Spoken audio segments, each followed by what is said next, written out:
Hello बच्चों, good morning. Physics की class में आपका फिर से स्वागत है। मैं आशा करता हूं कि आप सभी घर पर ठीक होंगे और जो हमने कल पढ़ा था वो भी मैं आशा करता हूं कि आपने अच्छी प्रकार से पढ़ा होगा और अच्छी प्रकार से समझा होगा। वीडियो को बार बार देखा होगा ताकि आपको अच्छी प्रकार से समझ आ जाए। तो मैं आपको कुछ रिपीट करना चाहता हूँ कल वाला कि हमने कल क्या पढ़ा। तो कल हमने आवेश के बारे में कुछ पढ़ा था जो हमारे फर्स्ट चैप्टर के अंदर आता है।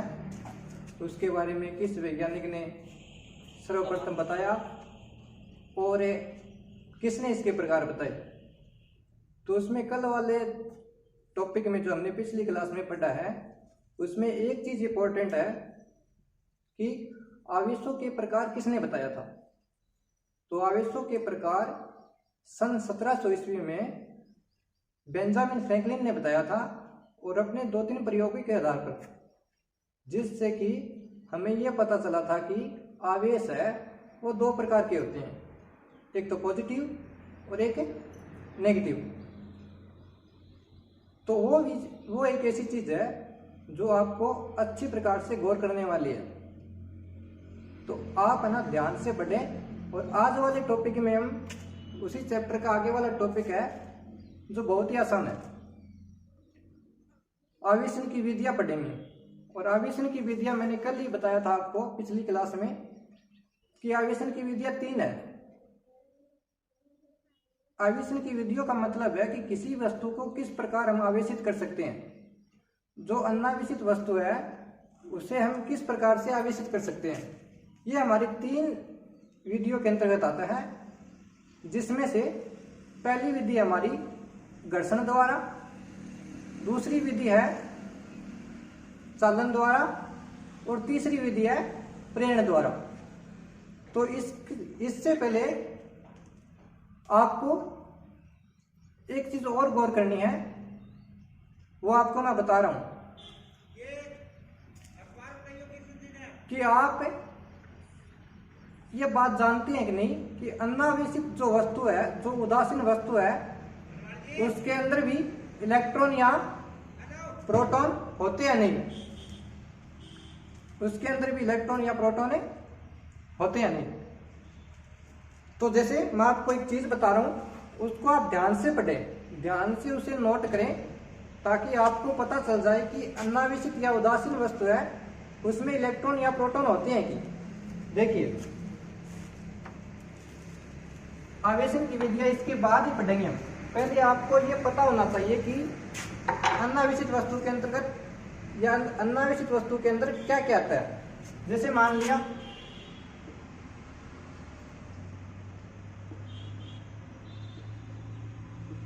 ये कोई हमारी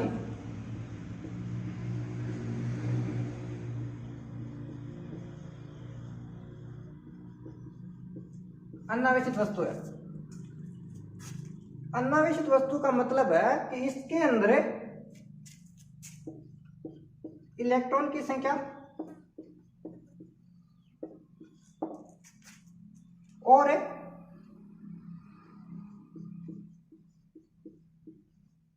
प्रोटॉन की संख्या क्या है, इलेक्ट्रॉन की संख्या और प्रोटॉन की संख्या बराबर है। तभी ये एक दूसरे को या एक दूसरे के प्रभाव को कैंसिल करके कंप्लीट वस्तु को, पूरी वस्तु को अनावेशित कर देते हैं। और आप जानते हैं इलेक्ट्रॉन का आवेश, इलेक्ट्रॉन का आवेश होता है 1.6 गुणा 10⁻⁻19 कूलम और प्रोटॉन का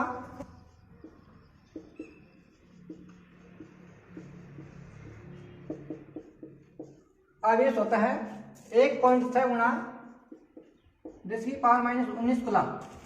फर्क कितना दोनों में, इसकी प्रकृति तो होती है नेगेटिव, यानी कि इलेक्ट्रॉन की जो आवेश की प्रकृति है वो होती है नेगेटिव और प्रोटॉन की आवेश की जो प्रकृति होती है वो होती है पॉजिटिव। इसी के कारण क्या करती हैं, अगर ये किसी वस्तु के अंदर समान मात्रा में हो तो वो एक दूसरे के प्रभाव को कैंसिल कर देते हैं और पूरी वस्तु क्या हो जाती है, अनावेशित। अगर इसमें से किसी भी एक चीज का गुण ज्यादा हो जाए, जैसे मान लो इलेक्ट्रॉन की संख्या वो वस्तु के अंदर ज्यादा है, तो वह वस्तु ऋणावेशित होगी। अगर उसमें प्रोटॉन की संख्या ज्यादा है तो वह वस्तु धनावेशित होगी। ये बात तो थी भी अनावेशित वस्तु के बारे में जो आपने अभी पढ़ा है। अगर आप चाहो तो इसका स्क्रीनशॉट ले सकते हो ताकि आपको अनावेशित वस्तु के बारे में कुछ ना कुछ पता चल जाए। इसके बाद हम आवेशन की विधियां पढ़ेंगे और जो बहुत ही अच्छी प्रकार से इंपॉर्टेंट विधियां हैं जो क्या आती है, किसी वस्तु को आवेशित करने के अंदर आती है।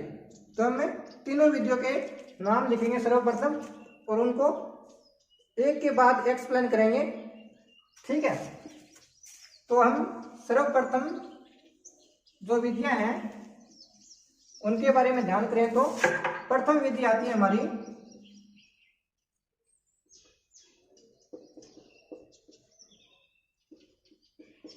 घर्षण द्वारा आवेशन।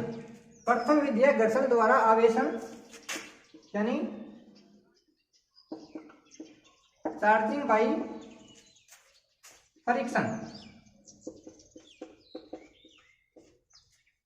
दूसरी विधि है हमारी चालन द्वारा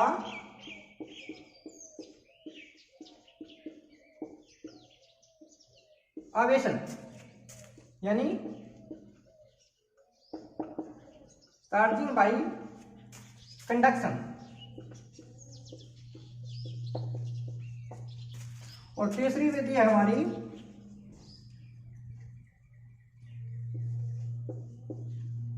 प्रेरण द्वारा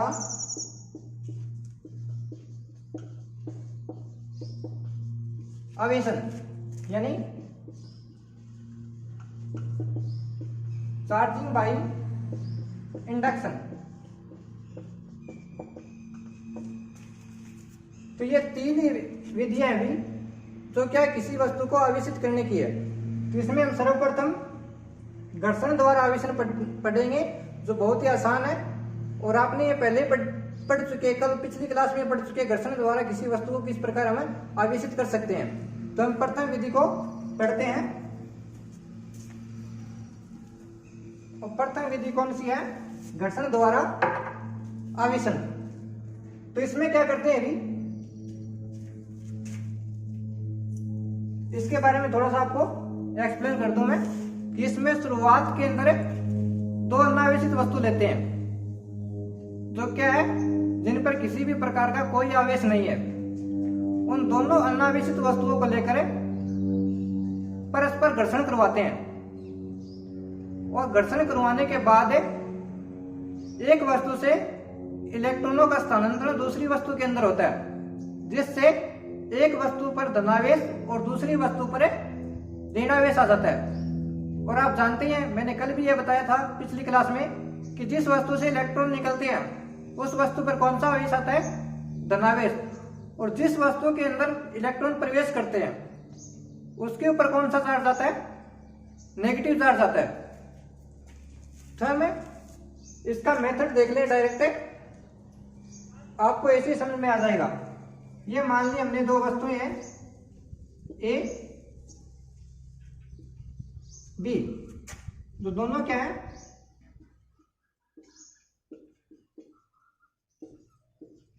अनावेशित है।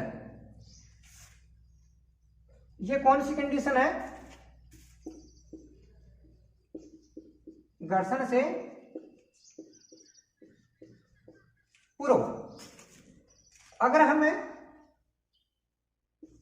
इन दोनों वस्तुओं को परस्पर घर्षण करवाएं तो घर्षण करवाने के बाद हम देखते हैं कि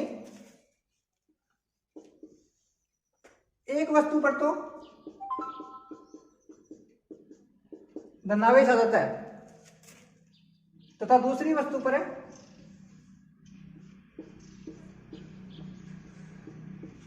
ऋणावेश आ जाता है। इसका मतलब यह है कि ए वाली वस्तु से इलेक्ट्रॉन निकले हैं और बी वस्तु के अंदर इलेक्ट्रॉन प्रवेश किए हैं। तो ये हमारी भी घर्षण द्वारा आवेशन है कि दो अनावेशित वस्तु लिए हमने शुरुआत के अंदर, जिन्हें क्या करवाया, आपस में घर्षण करवाया। घर्षण के उपरांत जिन्हें आपस में हमने घर्षण करवाया, घर्षण के बाद हमने देखा कि एक वस्तु से इलेक्ट्रॉन है वो दूसरी वस्तु के अंदर प्रवेश कर रहे हैं। जिस वस्तु से इलेक्ट्रॉन निकले वह धनावेशित, और जिस वस्तु में इलेक्ट्रॉन प्रवेश किए वह वस्तु कौन सी हो रही है, ऋणावेशित हो रही है। तो इसके एग्जांपल मैं आपको बताना चाहूंगा। जैसे हमने कल या पिछली क्लास में पढ़ा था कि अगर हम कांच की छड़ को रेशम के कपड़े के साथ घर्षण करवाएं तो घर्षण करवाने के उपरांत क्या होता है, कांच की छड़ से इलेक्ट्रॉन रेशम के कपड़े में प्रवेश करते हैं, जिससे कांच की छड़ के ऊपर धनावेश और रेशम के कपड़े के ऊपर ऋणावेश आ जाता है। ये इसका पहला उदाहरण है। और दूसरा उदाहरण हम लेना चाहें तो एबोनाइट की छड़ को अगर हम बिल्ली की खाल से रगड़ें, क्या एबोनाइट की छड़ को हम बिल्ली की खाल से रगड़ें तो एबोनाइट की छड़ के ऊपर नेगेटिव चार्ज आता है और बिल्ली की खाल के ऊपर आता है पॉजिटिव चार्ज। इसका मतलब ये है कि बिल्ली की खाल से है वो इलेक्ट्रॉन निकले हैं और एबोनाइट की छड़ के अंदर प्रवेश करे हैं, जिससे क्या होता है, बिल्ली की खाल के ऊपर तो पॉजिटिव चार्ज आ रहा है और एबोनाइट की छड़ के ऊपर आ रहा है नेगेटिव चार्ज। ये थी हमारी भी पहली विधि, घर्षण द्वारा आवेशन। तो आप इसका स्क्रीनशॉट ले सकते हैं और अपनी कॉपी में नोट कर सकते हैं। अब हम दूसरी विधि के बारे में बात करेंगे जो बहुत ही आसान है, चलन द्वारा आवेशन।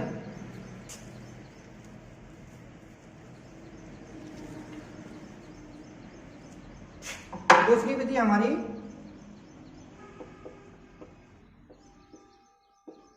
चलन द्वारा आवेशन, चार्जिंग बाई कंडक्शन। देखिए घर्षण द्वारा आवेशन में हमने पढ़ा कि दो वस्तुएं जो हम ले रहे थे शुरुआत के अंदर वो दोनों की दोनों क्या थी, अनावेशित थी। लेकिन इसमें क्या करते हैं, चलन द्वारा आवेशन के अंदर एक वस्तु को तो अनावेशित लेते हैं और दूसरी वस्तु को आवेशित लेते हैं, और क्या करते हैं, जो अनावेशित वस्तु है हमारी उसे आवेशित वस्तु को आवेशित वस्तु से टच करवाते हैं। और टच करवाने के बाद हम देखते हैं कि दोनों वस्तुओं पर समान आवेश वितरित हो जाता है। और कुछ समय पश्चात अगर हम दोनों वस्तुओं को वापस हटा लें तो दोनों वस्तुओं पर समान आवेश बना रहता है, जिससे यह स्पष्ट होता है कि अगर हम अनावेशित वस्तु है उसे आवेशित वस्तु के टच में करवाएं तो हमें दोनों वस्तुएं आवेशित मिलती है टच करवाने के उपरांत। तो हम देखते हैं कैसे मिलती है। मान लिया हमने ये हमारी ये वस्तु है,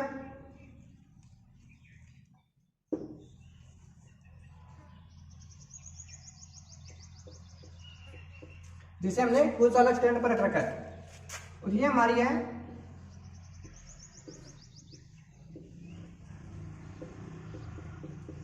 बी वस्तु, जिसे हमने किस पर रखा है,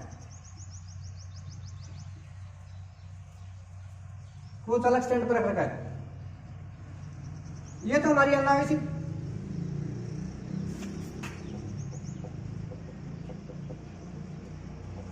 और ये हमने मान ली कि इस पर पॉजिटिव चार्ज यानी कि आवेशित है। ये हमारा फर्स्ट स्टेप है। स्टेप फर्स्ट में हम क्या लेते हैं, एक तो अनावेशित वस्तु लेते हैं, दूसरी आवेशित वस्तु लेते हैं, और दोनों को कुछ अलग स्टैंड पर रखकर एक दूसरे के पास रख देते हैं। दूसरे स्टेप्स में क्या करेंगे, हमें स्टेप सेकंड में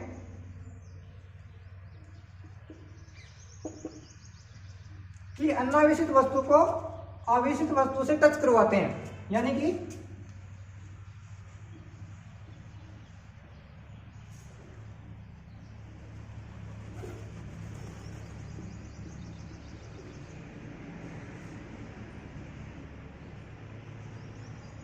ये हमारी ये वस्तु है,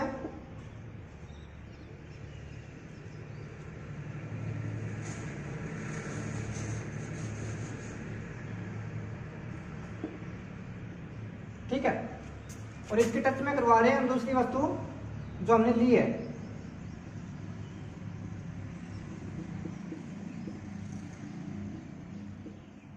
बी, शुरुआत के अंदर हमने क्या किया, एक अनावेशित वस्तु ले रहे हैं, उसे आवेशित वस्तु के पास रख रहे हैं। लेकिन सेकंड स्टेप में क्या करते हैं कि अनावेशित वस्तु को जैसे ही आवेशित वस्तु के पास लेकर जाते हैं तो क्या होता है कि दोनों वस्तुओं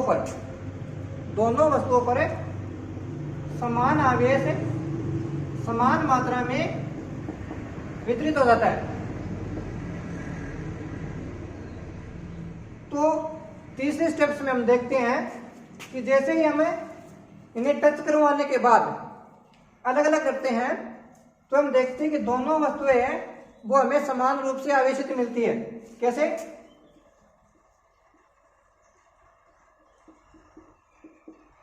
ये हमने ये वस्तु को अलग कर लिया। अलग करते ही इस पर जो आवेश आया था वो सेम का सेम बना रहता है, और ये हमने दूसरी वस्तु दर्शा दी है बी, उसी पर क्या है, समान आवेश बना रहता है। यानी कि एक अनावेशित वस्तु को आवेशित वस्तु से टच में कराने के बाद हम उसे हटाते हैं तीसरे स्टेप्स में, तो हम प्राप्त करते हैं कि दोनों वस्तुओं पर समान आवेश हमें प्राप्त होता है। इससे स्पष्ट है कि अगर हम एक अनावेशित वस्तु है उसे आवेशित वस्तु के टच में करवाएं, एक अनावेशित वस्तु को आवेशित वस्तु के टच में करवाएं, तो टच करवाने के बाद हम देखते हैं कि दोनों वस्तुओं पर समान आवेश समान मात्रा में वितरित हो जाता है। यह हमारी विधि थी भी दूसरी, कौन सी, चालन द्वारा आवेशन। आप इसका स्क्रीनशॉट भी ले सकते हैं ताकि आप कॉपी में अच्छी प्रकार से नोट कर सकते हैं। अब हमें तीसरी विधि पढ़ेंगे, प्रेरण द्वारा आवेशन। बहुत ही आसान विधि है भी, इन दोनों विधियों से थोड़ी सी अलग है लेकिन आसान है।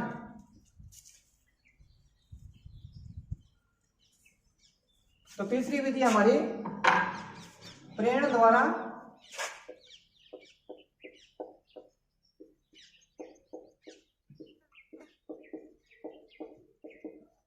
आवेशन, यानी कि चार्जिंग बाई इंडक्शन। इसकी छोटी सी डेफिनेशन से मान सकते हैं हम, उसको मैं लिख दूं ताकि आपको अच्छी प्रकार से समझ आ जाए। देखिए, इसमें एक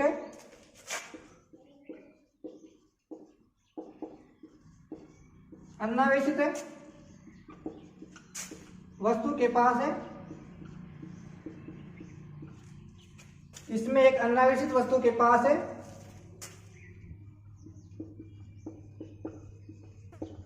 आवेशित वस्तु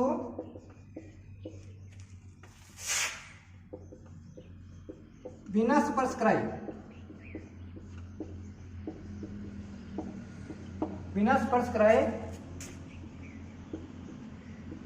लेकर आए तो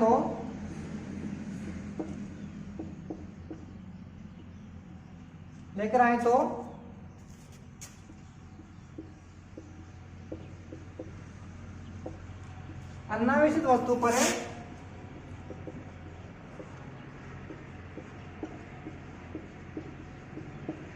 विपरीत प्रकृति का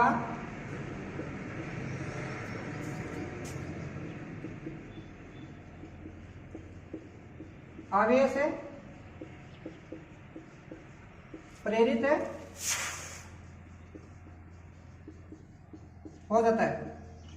ये मैंने इसलिए लिखवाई है ताकि आपको ये अच्छी प्रकार से समझ आ जाए तीसरी विधि। इसमें क्या करते हैं, देखिए पहली विधि में तो हम दोनों वस्तुएं अनावेशित ले रहे थे, दूसरी विधि में क्या करते हैं, एक अनावेशित वस्तु लेते हैं और दूसरी आवेशित, और उनको पूर्णतः टच करवाते हैं। लेकिन तीसरी विधि में यानी कि प्रेरण द्वारा आवेशन में क्या करते हैं, एक अनावेशित वस्तु लेते हैं और दूसरी आवेशित वस्तु लेते हैं, लेकिन जो आवेशित वस्तु ले रहे हैं उसे पूर्णतः टच नहीं करवाते हैं, उसे केवल पास लेकर आते हैं, और पास लेकर आने से ही जो अनावेशित वस्तु है हमारी वो आवेशित हो जाती है। और कौन सी आवेश से आवेशित होती है? जिस आवेश वाली वस्तु हम लेकर आई है, मान लिया हमने पॉजिटिव आवेश वाली वस्तु इसके पास लेकर आई है, तो अनावेशित वस्तु पर नेगेटिव चार्ज आ जाएगा, यानी कि विपरीत प्रकृति का आवेश है वो क्या हो जाता है? प्रेरित हो जाता है। जैसे इसके मेथड के द्वारा हम समझते हैं इसे, इसका स्क्रीनशॉट ले सकते हैं यहाँ पे। तो देखिए इसकी विधि करते हैं स्टेप बाय स्टेप, तो आपको है ना ये अच्छी प्रकार से समझ आ जाएगा। देखो तो मान लिया हमने ये कोई ए वस्तु है,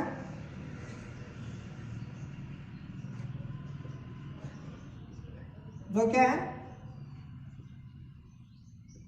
अनावेशित है। जो क्या है? अनावेशित है। और इस वस्तु को हमें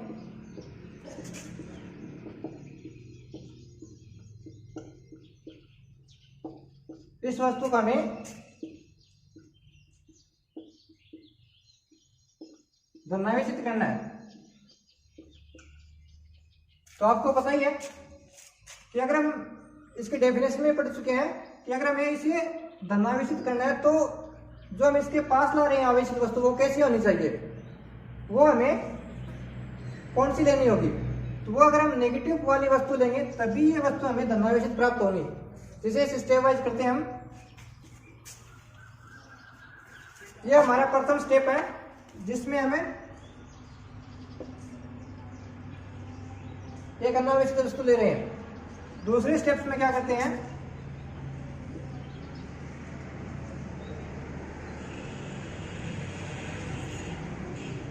ये हमारी वही वस्तु अनावेशित, इसके पास में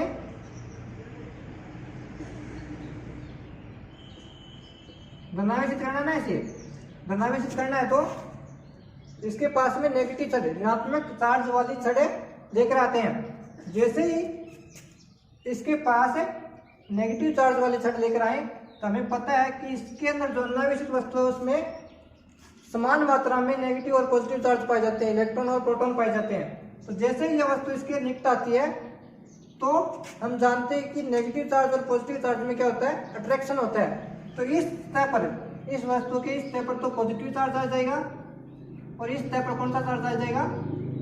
नेगेटिव। ये हमारा स्टेप है सेकंड है। सेकंड स्टेप में हमने क्या किया? एक ऋणावेशित वस्तु को लेकर आए और इसे अनावेशित वस्तु के पास रख दिया, टच नहीं करवाया हमने। तीसरे स्टेप में हम क्या करते हैं?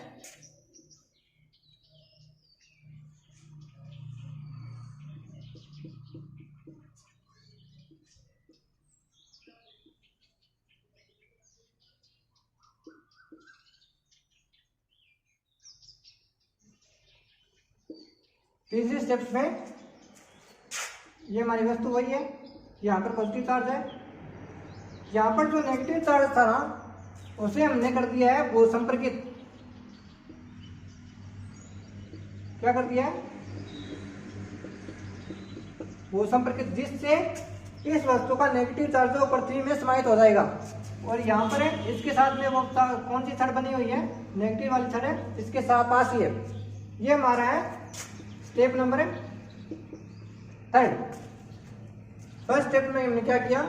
अनावेशित वस्तु लेकर आए। दूसरी स्टेप्स में हमने एक छड़ को लेकर आए जो नेगेटिव चार्ज के। तीसरी स्टेप्स में जो अनावेशित वस्तु पर जो एक्स्ट्रा चार्ज आ रहा था विपरीत प्रकृति का, यानी हमें वस्तु को कैसा करना है? धनावेशित। यहाँ पर हमें ऋणावेशित चार्ज प्राप्त हो रहा था, उसे हमने क्या कर दिया है? वो संपर्कित कर दिया है। चौथे स्टेप के अंदर क्या करते हैं? हमें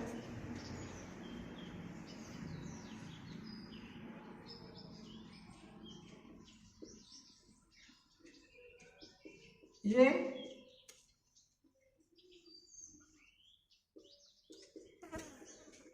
हमारी अनावेशित वस्तु है, उसके पास में छड़ है और वो संपर्कित की प्रक्रिया को हटा लिया है। और लास्ट स्टेप हमारे पास जो बचता है उसमें क्या करते हैं? हमें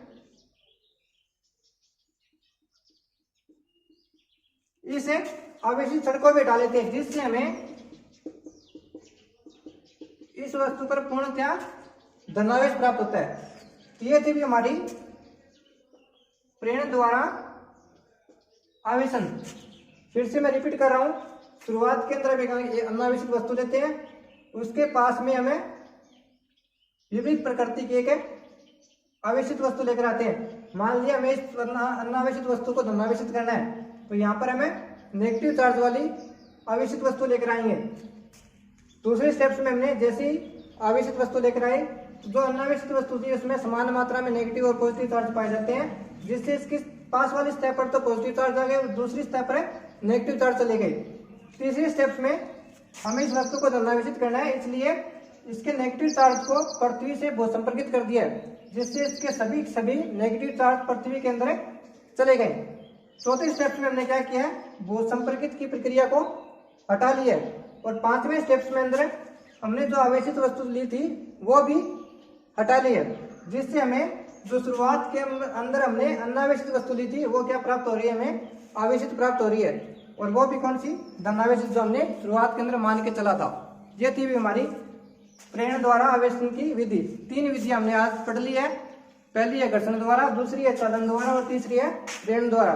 इसका आप स्क्रीनशॉट ले सकते हैं।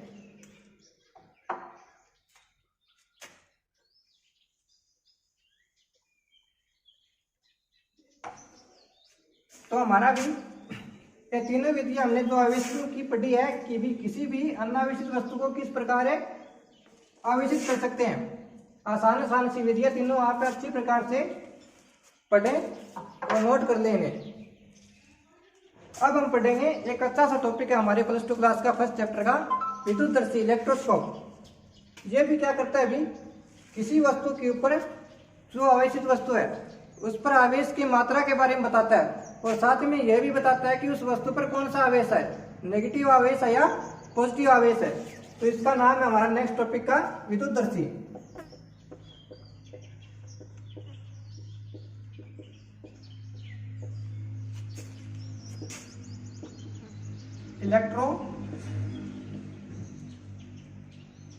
इलेक्ट्रोस्कोप। और हमारे सिलेबस के अंदर भी विद्युतदर्शी 2-3 प्रकार की होती है, मुख्यतः 2 प्रकार की होती है, लेकिन हमारे सिलेबस के अंदर एक ही दे रखी है। वो कौन सी है, श्रवण पत्र विद्युतदर्शी।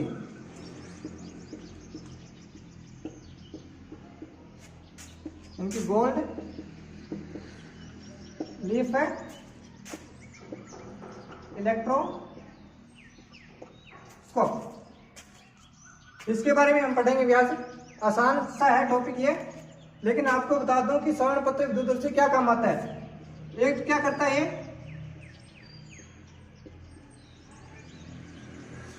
आवेश की मात्रा बताता है, किसी भी आवेशित वस्तु के ऊपर आवेश की मात्रा बताता है, और साथ में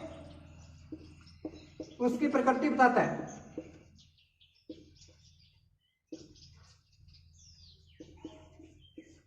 भी पॉजिटिव है या नेगेटिव है। श्रवण पत्र विद्युतदर्शी हमें यह बताता है कि किसी भी वस्तु पर कौन सा आवेश है और कितना आवेश है। इसके लिए हम पहले भी इसे एक डायग्राम के जरिए समझते हैं, ताकि आपको यह अच्छी प्रकार से समझ आ जाए। और ये आपको बता दो भी, एक हल्का सा उपकरण होता है जो क्या काम आता है, किसी आवेशित वस्तु के ऊपर आवेश के बारे में या आवेश के संश्लेषण के बारे में हमें जानकारी देता है। और ये बहुत ज्यादा सेंसिटिव है, यानी बहुत जल्दी ही हमें पता लगा देता है कि कितना आवेश और कौन सी प्रकृति का आवेश है। तो इसका डायग्राम हम बनाते हैं, और इस डायग्राम को आप ध्यान से देखिए, और साथ साथ आप भी अपनी नोटबुक में उस डायग्राम को बनाइए। इसका आप स्क्रीनशॉट ले लीजिए।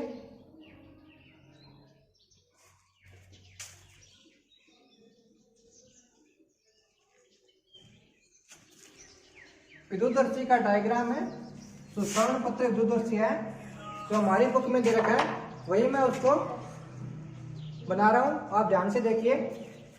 इसमें क्या करते हैं,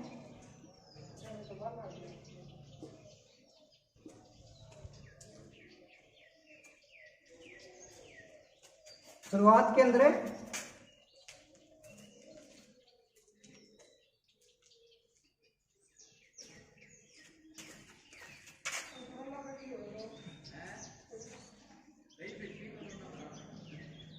एक कांच का जार लेते हैं। ये क्या है हमारा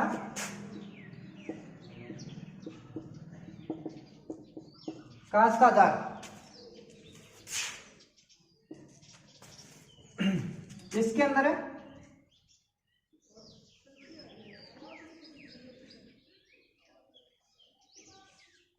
है एक धात्विक छड़ और 2 अदर लगी रहती है। ये हमारी है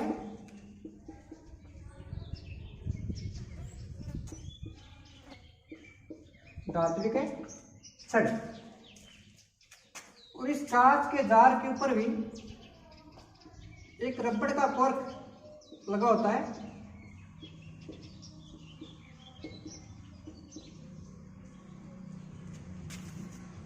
और इस धात्विक छड़ के ऊपर एक धात्विक डिस्क लगी रहती है। धात्विक डिस्क, जिससे क्या करते हैं, कोई भी आवेशित वस्तु है इसके टच में करवाते हैं। ये हमारी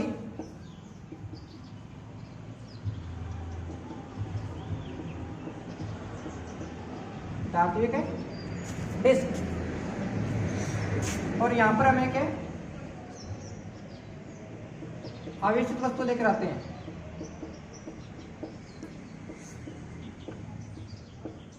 और इस आवेशित वस्तु के ऊपर कितना आवेश है और कौन सी प्रकृति का आवेश है वो हमें इससे पता करना है। यहां पर एक है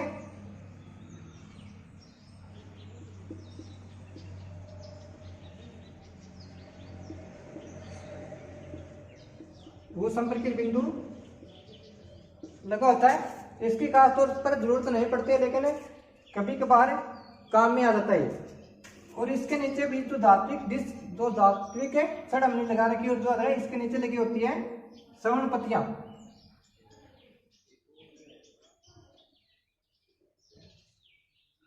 ये हमारी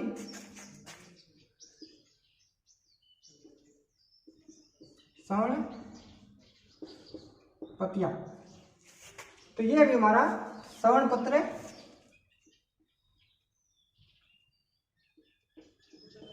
श्रवण पत्र विद्युतदर्शी। तो क्या करते हैं इसमें, ध्यान से देखिए। शुरुआत के अंदर हम एक आवेशित वस्तु को लेकर आते हैं। मान लिया हमने यहाँ पर धनावेशित वस्तु को इसके पास है, लेकर आते हैं। जैसे ही आवेशित वस्तु को धात्विक डिस्क से टच करवाते हैं तो इससे जो आवेश है वो धात्विक डिस्क से होता हुआ धात्विक छड़ पर आता है। और धात्विक छड़ पर आते आते इन पत्तियों पर फैल जाता है। और पत्तियों पर समान आवेश होते हैं। ये पत्तियां क्या करेंगी, एक दूसरे को रिपेल करेंगी, प्रतिकर्षित करेंगी। और इन पत्तियों का फैलाव ही हमें इस आवेशित वस्तु के ऊपर आवेश की अनुमानित जानकारी देता है भी कितना आवेश है। और यही भी बताता है कि इस वस्तु पर कौन सा आवेश है। ये थी हमारी विद्युतदर्शी।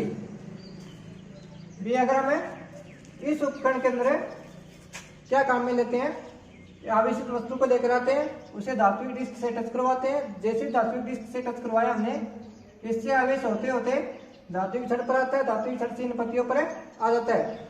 और जिससे इन पत्तियों पर समान आवेश होते हैं, ये पत्तियां क्या हो जाती हैं, फैल जाती है। और इन पत्तियों का फैलाव ही इस आवेशित वस्तु के बारे में हमें अनुमानित जानकारी देता है इस वस्तु पर कितना आवेश है और कौन सा आवेश है।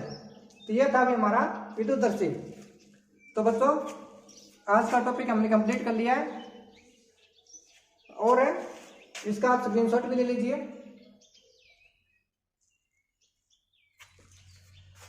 तो कल हमने आवेश के बारे में पढ़ा था, पिछली क्लास में भी आवेश कैसे पता चला हमें, कैसे आता है और किसने इसके प्रकार बताए। आज हमें किसी अनावेशित वस्तु को आवेशित करने की विधियां पढ़ी हैं। 3 हमने विधियां पढ़ी थी, तो मैं रिपीट कर रहा हूँ। घर्षण द्वारा आवेशन, चालन द्वारा आवेशन और प्रेरण द्वारा आवेशन। उसके बाद हमने एक विद्युतदर्शी टॉपिक पढ़ा है जो क्या करता है, किसी आवेशित वस्तु के ऊपर आवेश की मात्रा और आवेश की प्रकृति के बारे में हमें बताता है। तो ये थी आज का वीडियो। आप अच्छी प्रकार से ध्यान से देखें, नोट भी कर लें, अच्छी प्रकार से समझें और ध्यान लगाकर पढ़ें भी। आपकी तरफ से कोई कमी नहीं आनी चाहिए। अगर आपकी तरफ से कमी आएगी तो आपकी कमी और हमारी मजबूती निष्फल हो जाएगी। इसलिए आप ध्यान लगाकर पढ़ें और अच्छी प्रकार से टॉपिक करें। Thank you.